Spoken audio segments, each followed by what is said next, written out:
सनातनी नहीं हो? मैं सनातनी भनातनी नहीं हूँ। क्या हो फिर? भारतीय हूँ। मेरा धर्म है भारतीय। भारत की रक्षा करना, भारतवासियों के लिए लड़ना। मेरी आस्था भारतवासियों में, देशवासियों में, बहन बेटियों में, किसानों में, मजदूरों में, गरीबों में, शोषितों में, वंचितों में, इनमें मेरी आस्था है। इनके लिए लड़ता हूँ मैं, इसलिए देशभक्त हूँ, राष्ट्रभक्त हूँ। अंधभक्त तो नहीं हुए, अंधभक्त हैं। भूत के नाम पर अत्याचार कर रहे हैं, देश को बेच रहे हैं, आतंकी हैं, देशद्रोही हैं। ईवीएम के माध्यम से मशीन, ईवीएम का मतलब इलेक्शन बेकार मशीन, इलेक्शन बर्बाद मशीन, इलेक्शन भ्रष्टाचार मशीन, इलेक्शन बलात्कार मशीन। ये है ईवीएम मशीन। हटकी ना जो कह रहे हैं 400 पार, ये 4 सीटें भी ले आए ना, भाजपा तो मान जाऊंगा। आप बैलेट पेपर से चुनाव करा लो, और इसके लिए हम आंदोलन लगे, पूरे देशवासी लगे हुए हैं। और देख लेना 2024 का चुनाव ईवीएम मशीन पे नहीं होगा, बैलेट पेपर पे होगा। नहीं तो देश के अंदर वो आंदोलन होगा, वो आक्रोश है लोगों के अंदर कि इनका धर्म और मजहब सब बुछवाड़े में डाल देना। खाता ना भाई, तुम जो करो सही।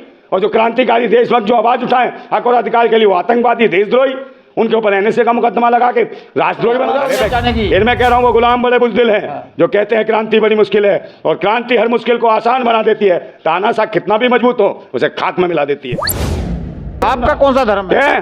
कौन सा? मेरा धर्म इंसानियत है, मेरा धर्म है भारतीय। भारतवासी हूँ मैं। सनातनी नहीं हो? मैं सनातनी भनातनी नहीं हूँ। क्या हो फिर? भारतीय हूँ। मेरा धर्म है भारतीय। भारत की रक्षा करना, भारतवासियों के लिए लड़ना। मेरी आस्था भारतवासियों में, देशवासियों में, बहन बेटियों में, किसानों में, मजदूरों में, गरीबों में, शोषितों में, वंचितों में, इनमें मेरी आस्था है। इनके लिए लड़ता हूँ मैं, इसलिए देशभक्त हूँ, राष्ट्रभक्त हूँ। अंधभक्त तो नहीं हुए, अंधभक्त हैं। भूतनी के दुकान चलाते हैं, धर्म के नाम पे लोग को गुमराह करते हैं। अरे ये सब वही हैं, अंधभक्त हैं, भूतनी के, और देश को लूटने वाले हैं। समय चमत्कार के नाम पे बहन बेटियों का बलात्कार करते हैं, धर्म के नाम पे अत्याचार कर रहे हैं, देश को बेच रहे हैं, आतंकी हैं, देशद्रोही हैं। ईवीएम के माध्यम से आ रहे हैं। इलेक्शन बेईमान मशीन, ईवीएम का मतलब इलेक्शन बेकार मशीन, इलेक्शन बर्बाद मशीन, इलेक्शन भ्रष्टाचार मशीन, इलेक्शन बलात्कार मशीन। ये है ईवीएम मशीन।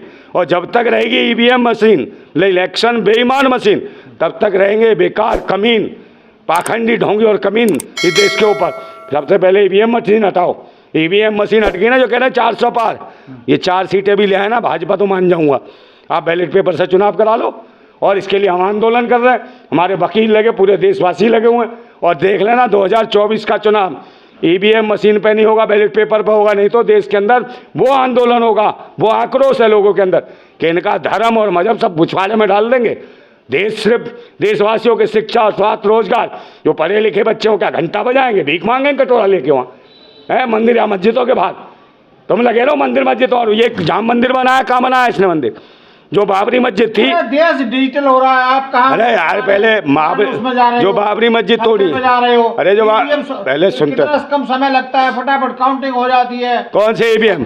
अरे भाई बैलेट पेपर से कराओ चुनाव। दुनिया भर के विकसित देश हैं जिसमें सब में ईवीएम से चुनाव होता है, और ईवीएम से नहीं, बैलेट पेपर से चुनाव होता है जो विकसित देशों में। विपक्ष तो कह नहीं रहा इसको। अरे विपक्ष क्यों नहीं कह रहा भाई? दुनिया हम नहीं विपक्ष, देशवासी विपक्ष है। खाली वकील लड़ रहे हैं भाई, वकील का पूरे देशवासी तोड़ा फोड़ा जा रहा है। 144 धारा तुरंत लगा देता है ये सरकार। ये है कि भाई अभिव्यक्ति की आजादी नहीं है। जो आंदोलन करे, जो प्रदर्शन करे, जो धरना दे, तुरंत 144 धारा। अबे किसी को कुछ करने दोगे? नहीं करने दोगे। और तुम लूटते रहो देश को। जो तुम कर रहे हो वो सही है, तुम्हारा ना खाता ना भाई, तुम जो करो सही। और जो क्रांतिकारी देशभक्त जो आवाज उठाए हक और अधिकार के लिए, वो आतंकवादी, देशद्रोही, उनके ऊपर एनएसए का मुकदमा लगा के राष्ट्रद्रोही बना दो उन्हें। तो ये ढोंगी और पाखंडी है। विपक्षी पार्टियां तो सड़क पर नहीं आ रही। क्या विपक्षी पार्टियां ईवीएम को लेकर? विपक्षी पार्टियां आ तो नहीं है, हम तो लोग आ रहे हैं। देशवासी विपक्ष है। आप मुझे बता दो, ना भाजपा विपक्ष ना कांग्रेस विपक्ष, ये तो दोनों एक ही हैं। डबल इंजन की सरकार कहते हो ना, एक कांग्रेस का इंजन, एक भाजपा का इंजन, ये डबल इंजन की सरकार, ये दोनों मिलकर लूट रहे हैं देश को। तभी तो मैं कह रहा हूँ कि ये जो आज विपक्ष कौन है, इस देश की 140 करोड़ आवाम विपक्ष है, उसे लड़ना पड़ेगा। वो आक्रोशित है, उनके बच्चों को शिक्षा चाहिए, स्वास्थ्य चाहिए, रोजगार चाहिए, उन्हें तरक्की चाहिए भारत की। ये नहीं चाहिए पाखंड, घंटा क्या भीख मांगेंगे वहाँ? कितने लोगों को रोजगार मिलेगा? कुछ भी नहीं। और नाटक नौटंकी कब तक धर्म के नाम? कल वो बैठा है कृष्ण, कृष्ण जन्मा पड़ा, वो जमीन के नीचे धंसा पड़ा, वो फिर खुलाएंगे कृष्ण को। अभी राम को लाए, राम अबे जो भगवान खुद नहीं आ सकता ये ला रहे हैं भूतनी के, तो ऐसे राम की और कृष्ण की जरूरत क्या है? जो खुद नहीं आ सकता, स्वयं में प्रभु है, कण कण में बसा है, उन्हें ये मूर्ख लाएंगे कि ये ला रहे हैं पकड़ पकड़ के, और इतना छोटा बना के उंगली पकड़ पकड़ के। तो मजाक नहीं है धर्म का, तो ये मजाक बना रहे हैं धर्म का, समझे? धर्म का एक खिलौना बना दिया, मजाक बना दिया, लुटेरे हैं। जो भगवान को भी जो कहते हैं लोग जिनकी आस्था भगवान में, उसको भगवान को चिरकुट बना दिया इसने, और खुद को बंदा का पता नहीं क्या भगवान का भी बाप बन गया है। देश को लूट लिया, बर्बाद कर दिया इस आदमी ने। और आज जरूरत है कि एक आंदोलन होगा, ईवीएम के खिलाफ तो पक्का आंदोलन होगा। और ये देख लेना, इनकी स्थिति दुर्दशा होने वाली है। जैसे श्रीलंका में हुई थी ना नेताओं की, वैसे इनकी भी होगी। और ये सारे कुटेंगे क्योंकि इन्होंने कितनी महंगाई पे कर दिया, देश को बर्बाद कर दिया है। प्रत्येक व्यक्ति 2.5 लाख रुपए का कर्जदार हो गया भारत का। आप मुझे बताओ, मोदी जी प्राण प्रतिष्ठा नहीं कर सकते क्या आपके? अरे वो कहाँ से करेगा प्राण प्रतिष्ठा? क्यों नहीं कर सकते भाई? आप मुझे बताओ, जब वो विकसित नहीं है पूरा। और प्राण प्रतिष्ठा क्या होती है? प्राण दे देगा क्या? तो वही तो कह रहा हूँ भाई, उनमें 42 सैनिकों में डाल देता। प्रधानमंत्री का काम होता है कॉलेज स्कूल बनाना है, समझे, स्वास्थ्य केंद्र बनाना। ये नहीं होता। 22 का कर रहा तो मस्जिद में बगल है, मस्जिद का भी करिया, गिरजाघर का भी करिया। ये धर्मनिरपेक्ष राष्ट्र है, समझे, मजाक नहीं बना। देश का सबसे बड़ा तो कानून का ये खुद गलत कर रहा है।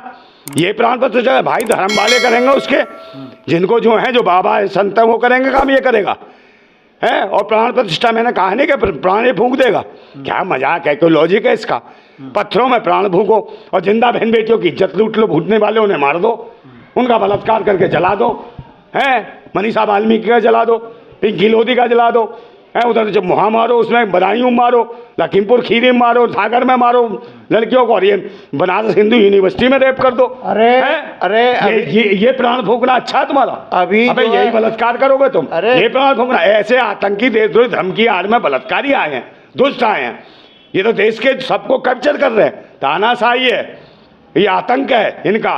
वहीं देशद्रोहियों से लड़ना पड़ेगा। देश के हम लोग खाने के लिए बैठे, गोली खाने के लिए बैठे, मारे गोली सरकार। हम आंदोलन करेंगे, ईवीएम को हटाएंगे और बैलेट पेपर पर चुनाव लाएंगे। मैं कहता हूँ कि बैलेट पेपर पर लाना पड़ेगा। तैयारी हो जाओ। हाँ, मैं कहता हूँ, फिर मैं कह रहा हूँ वो गुलाम बड़े बुज़दिल हैं जो कहते हैं क्रांति बड़ी मुश्किल है, और क्रांति हर मुश्किल को आसान बना देती है। तानाशाह कितना भी मजबूत हो, उसे खाक में मिला देती है। जिंदाबाद था भारत, जिंदाबाद है भारत, जिंदाबाद रहेगा, जिंदाबाद भारत।